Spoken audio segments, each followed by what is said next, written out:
dear students, welcome to my YouTube channel. ಇವತ್ತಿನ ಈ ವಿಡಿಯೋದಲ್ಲಿ ಅಭ್ಯಾಸ 5.2ರಲ್ಲಿ 18ನೇ ಪ್ರಶ್ನೆಯನ್ನು ನೋಡೋಣ. ಪ್ರಶ್ನೆ ಏನಿದೆ ನೋಡ್ರಿ.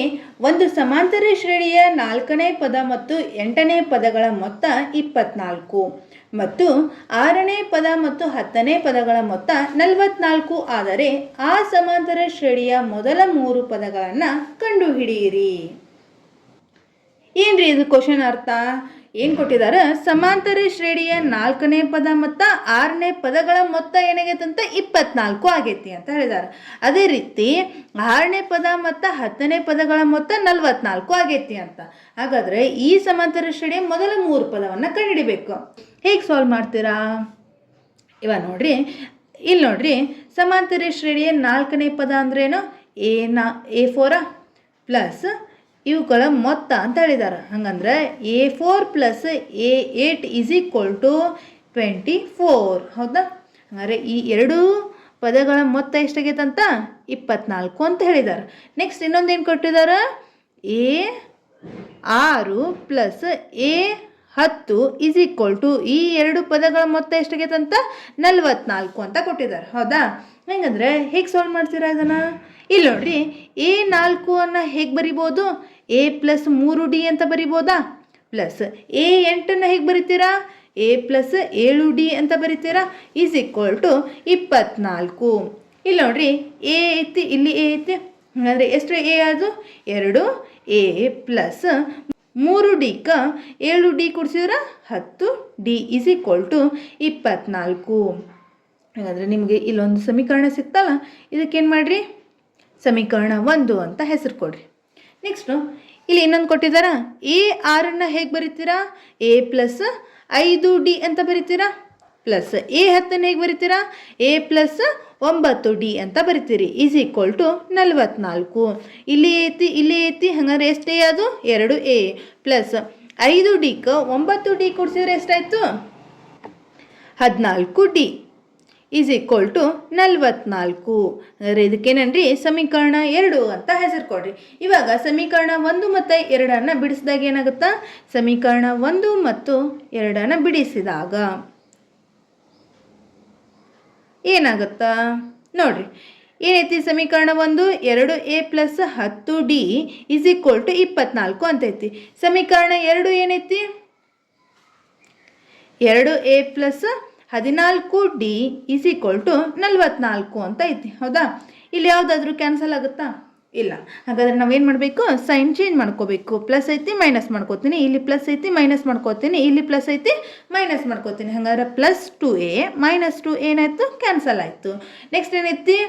ಪ್ಲಸ್ 10D ಮೈನಸ್ 14D ಐತಿ. ಹಂಗಾರೆ ಪ್ಲಸ್ 10D ಒಳಗೆ ಮೈನಸ್ 14D ಕಳೆದ್ರೆ minus 4D is equal to plus 24 ಒಳಗೆ ಮೈನಸ್ 44 ಕಳೆದ್ರೆ ಎಷ್ಟಾಗುತ್ತೆ? ಮೈನಸ್ 20. ಈ ಮೈನಸ್ ಮೈನಸ್ ಏನಾಯ್ತು? ಕ್ಯಾನ್ಸಲ್ ಆಯಿತು. ಡಿ ಈಸ್ ಈಕ್ವಲ್ ಟು ಏನಾಯ್ತು? 20 ಡಿವೈಡೆಡ್ ಬೈ 4. 4 1 4 5 20. ಹಾಗಾದ್ರೆ ಡಿ ಈಸ್ ಈಕ್ವಲ್ ಟು ಎಷ್ಟಾಯಿತು? 5. ಡಿ ಬೆಲೆ 5 ಸಿಕ್ತು. ನೆಕ್ಸ್ಟ್ ಏನು ಕಂಡುಹಿಡಿಬೇಕು ನಾವು? ಇವಾಗ ಎ ಬೆಲೆ ಕಂಡುಹಿಡಿಬೇಕು. ಎ ಬೆಲೆ ಕಂಡುಹಿಡಿಬೇಕಾದ್ರೆ ಏನು ಮಾಡಬೇಕು? ಯಾವುದಾದ್ರೂ ಒಂದು ಈಕ್ವೇಷನನ್ನು ಕನ್ಸಿಡರ್ ಮಾಡಬೇಕು. ನಾನು ಏನು ಮಾಡ್ತೀನಿ? ಸಮೀಕರಣ 1 ಕನ್ಸಿಡರ್ ಮಾಡತ್ತೀನಿ. ಸಮೀಕರಣ 1 ಏನಿದೆ? 2A plus 10D is equal to 24 ಅಂತ ಐತಿ. ಹೌದಾ? ಇಲ್ಲಿ ಏನು ಮಾಡಬೇಕು? ಡಿ ಬೆಲೆಯನ್ನು ತುಂಬಬೇಕು. ಈ 2A ಹಾಗೆ ಇಟ್ಕೋತೀನಿ. ಎ ಬೆಲೆ ಗೊತ್ತಿಲ್ಲ. ನೆಕ್ಸ್ಟ್ 10 ಇಂಟು ಡಿ ಬೆಲೆ ಏನೈತಿ? 5 is equal to 24. Next 2A plus 15 50 is equal to 24. 2A is equal to 24. ಈ ಪ್ಲಸ್ 50ನ ಆ ರೀತಿ ಕಡೆ ಹೋಯ್ದ್ರೆ ಮೈನಸ್ 50 ಆಯಿತು. 2A is equal to 24 minus 50 ಕಳೆದ್ರೆ ಎಷ್ಟಾಗುತ್ತಾ? Minus 26. A is equal to ಎಷ್ಟಾಯಿತು? Minus 26 divided by 2. 2 1 2 1 2 3 6. ಹಾಗಂದ್ರೆ ಎಷ್ಟಾಯಿತು? ಎ ಬೆಲೆ minus 13. A is equal to minus 13. ಹಾಗಾದ್ರೆ ಎ ಬೆಲೆ ಸಿಕ್ತು, ಡಿ ಬೆಲೆ ಸಿಕ್ತು. ನಾವು ಇವಾಗ ಏನು ಕಂಡುಹಿಡಿಬೇಕು? ಆ ಸಮಾಂತರ ಶ್ರೇಣಿಯ ಮೊದಲ 3 ಪದಗಳನ್ನು ಕಂಡುಹಿಡಿಬೇಕು. ಮೊದಲನೇ ಪದ ಏನ? ಎ ಅಂದರೆ ಎಷ್ಟಕ್ಕೈತಿ? ಮೈನಸ್ 13. ಎರಡನೇ ಪದ A ಪ್ಲಸ್ ಡಿನ ಎ ಅಂದ್ರೇನು -13 ಪ್ಲಸ್ ಡಿ ಅಂದರೆ 5 -13ಕ್ಕೆ ಪ್ಲಸ್ 5 ಕೂಡಿಸಿದ್ರೆ ಎಷ್ಟಾಗುತ್ತಾ -8. ನೆಕ್ಸ್ಟ್ ಮೂರನೇ ಪದ ಏನಾಗುತ್ತಾ ಎ ಪ್ಲಸ್ 2D. ಎ ಅಂದ್ರೇನು -13 ಪ್ಲಸ್ ಡಿ ಅಂದ್ರೇನು 2ಕ್ಕೆ ಆ್ಯಸ್ ಇಟ್ ಈಸ್ 2 ಹಂಗೆ ಇಟ್ಕೋತೀನಿ. ನೆಕ್ಸ್ಟ್ ಡಿ ಅಂದರೆ ಏನೈತಿ 5 -13 ಪ್ಲಸ್ 5 2 10 -13ಕ್ಕೆ ಪ್ಲಸ್ 10 ಕೂಡಿಸಿದ್ರೆ -3. ಆದ್ದರಿಂದ ಆ ಸಮಾಂತರ ಶ್ರೇಣಿಯ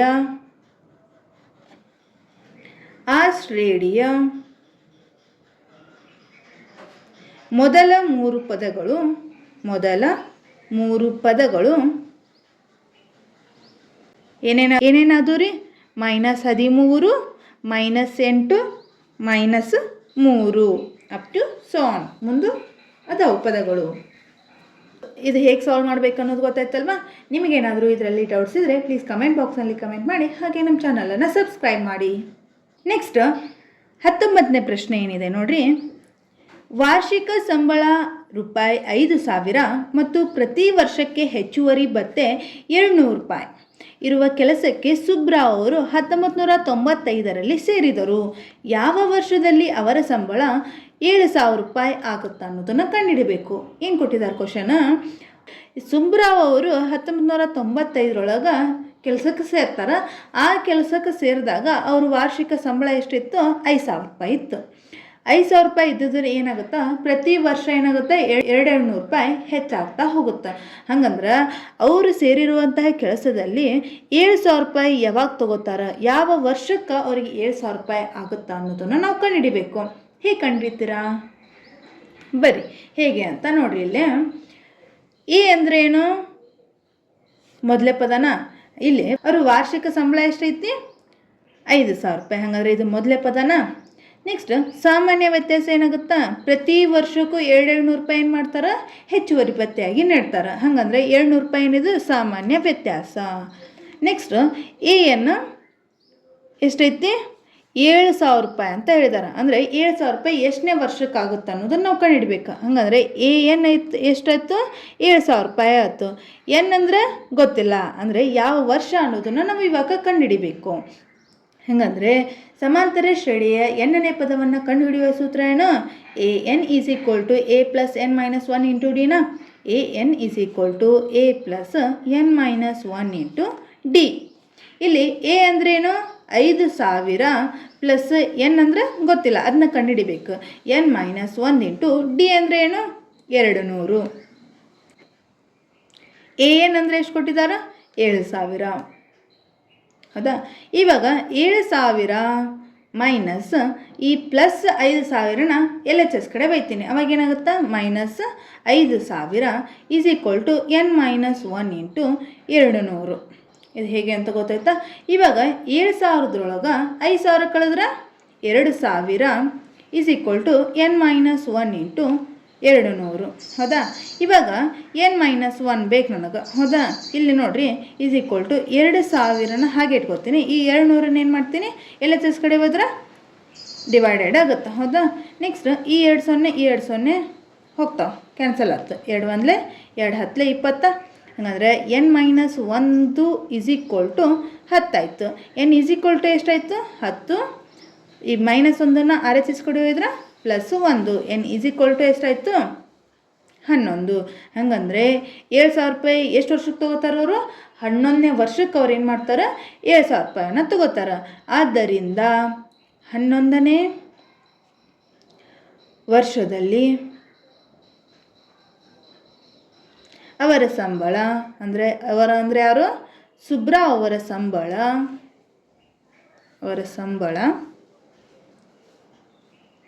ಎಷ್ಟಾಗುತ್ತಾ? ₹7,000.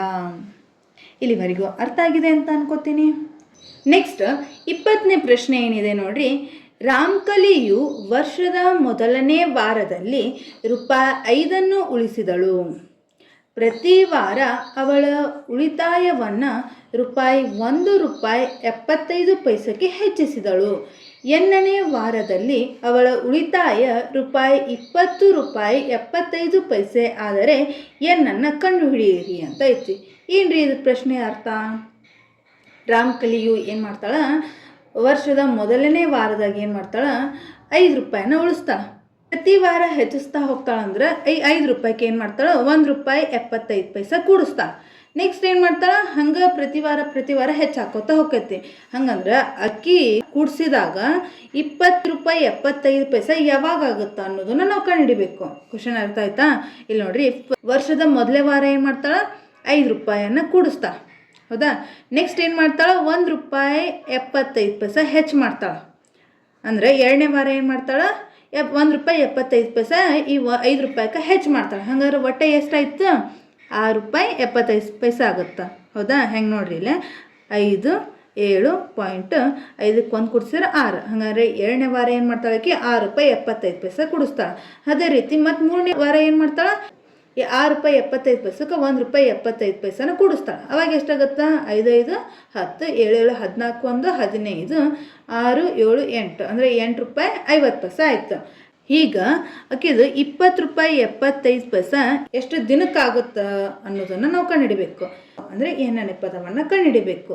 ಹಾಗಾದ್ರೆ ಸಮಾಂತರ ಶ್ರೇಣಿ ಏನಾಗುತ್ತಾ, ಸಮಾಂತರ ಶ್ರೇಣಿ ಮೊದಲೇ ಪದ ಏನಾಯ್ತು, 6 ಆಯ್ತಾ. ನೆಕ್ಸ್ಟ್ ಎರಡನೇ ಪದ ಏನಾಗುತ್ತಾ, ₹6.75. ಹೌದಾ? ₹6.75. ನೆಕ್ಸ್ಟ್ ಮೂರನೇ ಪದ ಏನಾಗುತ್ತಾ, ₹8.50. ಹೌದಾ? Next up to so on ಕೊನೆ ಪದ ಏನೈತಿ, ₹20.75 ಐತಿ. ಹೌದಾ?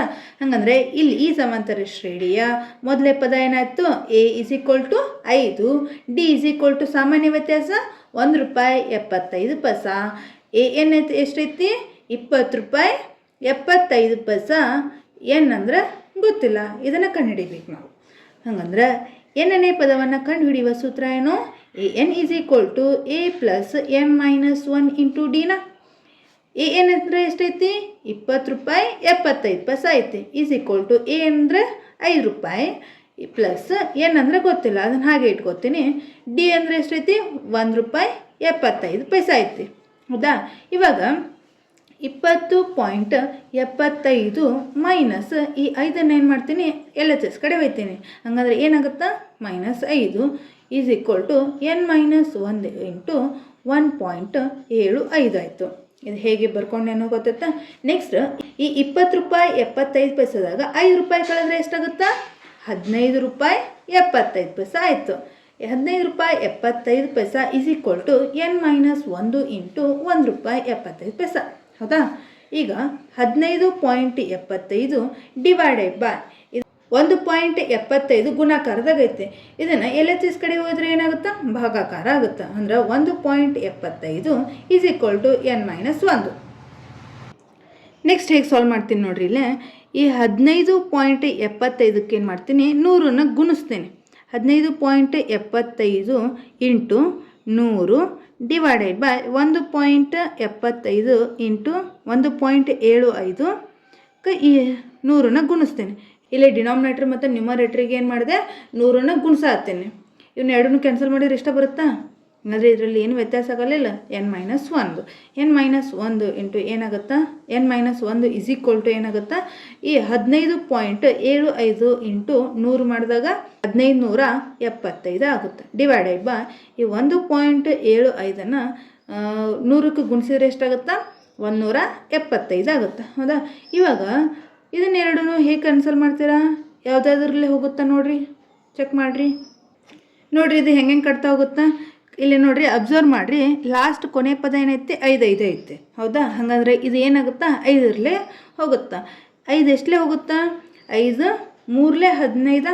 ಹಾಗಾದರೆ ಎಷ್ಟು ಉಳಿತು, 2 ಉಳಿತು, 25 ಆಯಿತು. 5 5 25. ನೆಕ್ಸ್ಟ್ ಇದು 5 3 15.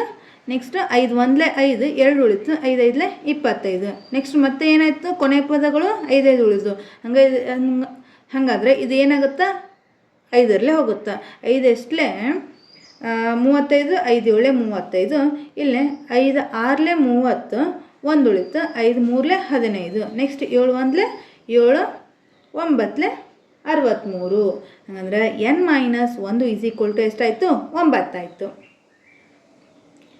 n ಎಷ್ಟಾಗುತ್ತಾ? n 9 plus 1. ಈ -1 RHS ಕಡೆ ಹೋದ್ರೆ +1. n ಎಷ್ಟಾಯಿತು? 9ಕ್ಕೆ 1 ಕೊಡಿಸಿದ್ರೆ 10. ಹಾಗಾದ್ರೆ ಅವಳ 10ನೇ ವಾರಕ್ಕೆ ಏನಾಗುತ್ತಾ? 20 ರೂಪಾಯಿ 75 ಪೈಸೆ ಆಗುತ್ತಾ. ಆದ್ದರಿಂದ ಅವಳ 10ನೇ ವಾರದಲ್ಲಿ ಉಳಿತಾಯ ರೂಪಾಯಿ 20 ರೂಪಾಯಿ 75 ಪೈಸೆ ಆಗುತ್ತದೆ. ಇಲ್ಲಿಗೆ ನಿಮ್ಮ ಅಭ್ಯಾಸ 5.2 ಮುಗೀತು. ಇದರಲ್ಲಿ ಏನಾದರೂ ಡೌಟ್ಸ್ ಇದ್ದರೆ ಕಮೆಂಟ್ ಬಾಕ್ಸ್ನಲ್ಲಿ ಕಮೆಂಟ್ ಮಾಡಿ, ಹಾಗೆ ನಮ್ಮ ಚಾನಲನ್ನು ಸಬ್ಸ್ಕ್ರೈಬ್ ಮಾಡಿ. Thanks for watching. ಈ ವಿಡಿಯೋ ಇಷ್ಟ ಆದರೆ ಲೈಕ್ ಮಾಡಿ, ಶೇರ್ ಮಾಡಿ, ಕಮೆಂಟ್ ಮಾಡಿ, ಹಾಗೆ ಸಬ್ಸ್ಕ್ರೈಬ್ ಮಾಡಲು ಮರಿಬೇಡಿ.